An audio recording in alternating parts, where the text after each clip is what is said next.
आराध्य श्री सद्गुरु महाराज के परम पावन श्री चरणों में अनंत बार नमन। मंचासीन पूज्य स्वामी श्री शिवनाथ जी महाराज के चरणों में भी नमन है एवं इस महान ज्ञान यज्ञ में पधारे हुए सत्संग प्रेमी महान भाव माताओं एवं बहनों,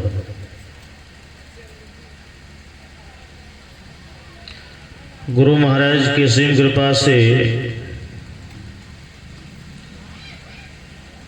इस हरिपुर मादी ग्राम में इस 2 दिवसीय संतमत सत्संग विराट आयोजन के माध्यम से ज्ञान योग युक्त ईश्वर भक्ति का प्रचार संदेश देने के लिए संत महात्मागण यहाँ आए हुए हैं।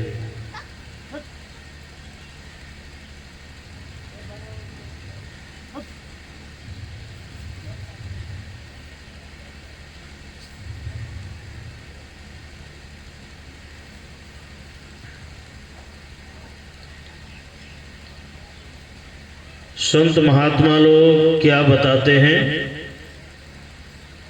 अभी हम लोग पाठ के क्रम में सुन रहे थे कि ईश्वर परमात्मा का ज्ञान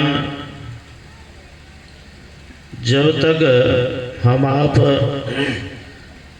9 इंद्रियों के अंदर 9 इंद्रियों के बंधन में जब तक 9 इंद्रियों की गुलामी करते रहेंगे तब तक ईश्वर परमात्मा का ज्ञान नहीं हो सकता है।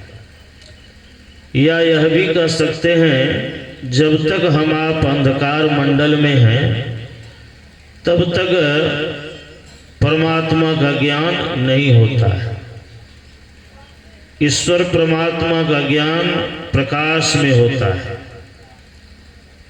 और जन्मों जन्मों से हम आप अंधकार में ही पड़े हुए हैं, इसीलिए ईश्वर परमात्मा का ज्ञान नहीं हुआ। और इस जीव को जब तक ईश्वर की प्राप्ति नहीं हो जाती है तब तक ये इस संसार में आना जाना आवागमन का चक्र ये नहीं मिटता है। ईश्वर परमात्मा इस संसार में सर्वव्यापक हैं, लेकिन इस चर्म चक्षु से उनको देखना असंभव है। हम आप तो इस चर्म चक्षु से उन्हें नहीं देख पाते हैं, लेकिन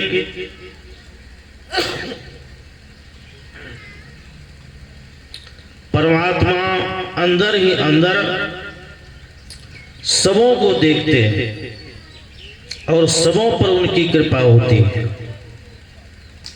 वो किस तरह से देखते हैं, तो स्वामी रामकृष्ण परमहंस देव जी महाराज ने कहा है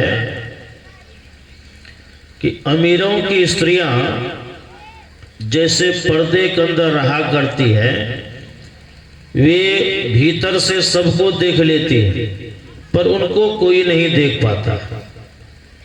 ठीक उसी तरह से ईश्वर परमात्मा ने संसार को बनाया है। ईश्वर परमात्मा की निगाह, उनकी दृष्टि इस संसार में हमेशा फैली हुई रहती है। वे हर समय देखते रहते हैं कहाँ क्या हो रहा है, लेकिन इस चर्म चक्षु से इस मायावी संसार में आने के कारण, माया का पर्दा लगा रहने के कारण हम परमात्मा को नहीं देख पाते। उनको देखने के लिए हमें भी अंधकार मंडल से निकलना पड़ेगा। तो अंधकार मंडल से कौन निकालेंगे? तो संत महात्मागण बताते हैं, इस नगरी में तिमिर समाना भूल भरम हर बार, खोज करो अंतर उजियारी, छोड़ चलो नौ द्वार। परमात्मा का ज्ञान नौ द्वार के ऊपर जब उठेंगे तब होता है, लेकिन इस ज्ञान को समझना बड़ा ही कठिन है। लेकिन कठिन तो है, लेकिन मनुष्य ही धीरे धीरे समझ करके कर सकता है। इसी के लिए यहाँ पर यह संतमत सत्संग का आयोजन किया गया है। आप विश्वास कीजिए, जहां भी सत्संग होता है, जहां पर संतों का पदार्पण होता है, वह भूमि तीर्थ बन जाता है। संत महात्माओं के मुखारबिंद से जब ईश्वर परमात्मा को पाने की अनुभव वाणी को हम आप सुनते हैं, तो क्या होता है, उसका छाप हमारे जीवन में पड़ता है और हमें भी ईश्वर भक्ति करने की प्रेरणा मिलती। यही कारण है कि जहां सत्संग होता है, अभी देखने में लग रहा है कि थोड़ी उपस्थिति है, कम उपस्थिति है, लेकिन सत्संग में केवल हम लोग ही बैठे हुए हैं ऐसी बात नहीं है। वे भी बैठे हुए हैं, वे भी आए हुए हैं, जिनको हम आप इस चर्म चक्षु से नहीं देख पाते। सत्संग की कितनी बड़ी महिमा है, इस भूमि की कितनी बड़ी महिमा है जहां सत्संग हो रहा है। एक बार भगवान शंकर मां पार्वती के साथ चले जा रहे थे। एक जगह रुकते हैं और वहां की भूमि को, वहां की मिट्टी को भगवान शंकर अपने हाथ से उठा लेते और मस्तक पर लगाते। तो मां पार्वती पूछ बैठती है कि भगवान, यहाँ की मिट्टी को आपने क्यों अपने मस्तक पर लगाया? तो भगवान शंकर ने कहा कि पार्वती, यहाँ पर बहुत काल पहले, कुछ काल पहले सत्संग हुआ था, संत महात्मा गण आए थे। जहाँ संत महात्मा गण पधारते हैं, जहाँ सत्संग होता है, वहाँ की भूमि पावन हो जाती है, वहाँ की भूमि तीर्थ बन जाती है। इसीलिए यह जगह प्रणम्य है, इसीलिए मैंने यहाँ की मिट्टी को अपने हाथों से उठा करके अपने मस्तक पर लगाया। माँ पार्वती संतुष्ट हो गई। फिर आगे बढ़े। कुछ दूर चलने के बाद फिर एक जगह भगवान शंकर रुके और वहां की भी मिट्टी को उठाते हैं और भगवान शंकर अपने मस्तक पर लगाते। तो वहां जब लगाया तो माँ पार्वती फिर पूछ बैठती है कि भगवान, यहाँ क्या बात है जो यहाँ की मिट्टी को उठा करके आपने अपने मस्तक पर लगाया? तो भगवान शंकर कहते हैं कि पार्वती, यहाँ कुछ काल के बाद संत महात्माओं का आगमन होने वाला है। यहाँ पर भी संतों का समागम, सत्संग की गंगा बहने वाली। इसीलिए जहाँ पर सत्संग हुआ है, जहाँ पर होने वाला है, वह भूमि पावन हो जाती है और वहाँ की मिट्टी को बड़े बड़े ऋषि मुनिगण अपने मस्तक पर लगाते हैं और अपने भाग्य की सराहना करते हैं।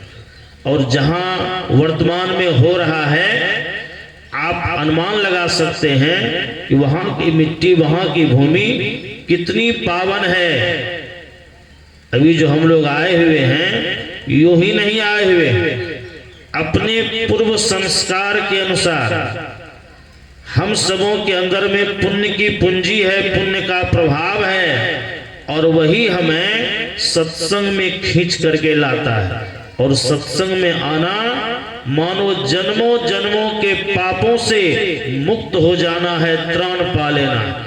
हमारे जीवन में जो अंधकार रूपी अग्नि हमारे अंदर में जल रही है, धधक रही है, जिसके अंदर हम जन्मों जन्मों से जलते हुए चले आ रहे हैं, इस त्रय तापों से मुक्त कराने के लिए, इस दैहिक दैविक भौतिक तापों से मुक्ति प्रदान कराने के लिए यह सत्संग का कार्यक्रम है। संतों का दर्शन कराया जाता है, जिससे इस जीव का परम कल्याण हो।